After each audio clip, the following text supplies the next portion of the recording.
தன் அறிவை பெருக்கி பகுத்தறிவை பெறாதவன் மனிதன் அல்ல. கல்வி கற்கவில்லை என்றால் நம் முகத்தில் இருக்கும் இரு கண்களும் பயனற்றவை. கண்ணுடையார் என்பவர் கற்றோர் என்கிறது குறள் 392.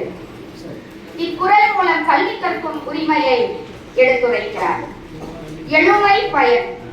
ஒரு பிறவியில் தான் கற்ற கல்வி தன் 7 பிறவிகளிலும் தன்னை காக்கும். ஒருமைக்கண் தான் கற்ற கல்வி என்கிறது குறள் 398.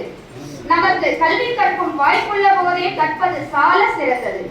மலைவாழை அல்லவா கல்வி, வாயார வயிறார பருகுவாய். பொருள், வீடு மற்றும் மக்கள் செல்வங்களையே இன்று மனிதர் தனக்கு இன்றியமையாத செல்வங்களாக நினைக்கிறான்.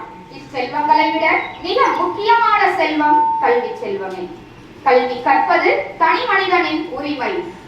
கல்வி ஒருவருக்கு மாடல்ல மற்றையவை என்கிறது குறள் 400. வெள்ளத்தால் அழியாது வெண்தலால் வேகாது, கல்வர்க்கு பயமில்லை காவலுக்கு இடமில்லை, கொல்லத்தான் முடியாது கொடுத்தாலும் நிறைவின்றி குறையாது மறைமலை. பெற்றோர் கடன். மகனை பெற்றெடுத்தல், வளர்த்தல், அவனுக்காக பொருள் ஈட்டுதல் போன்ற தந்தையின் கடமைகளில் சால சிறந்தது கடமை என்று வள்ளுவர் கூறுவது அவனை அவையோர் முன் சான்றோன் ஆக்குதலே. நன்றி, வணக்கம்.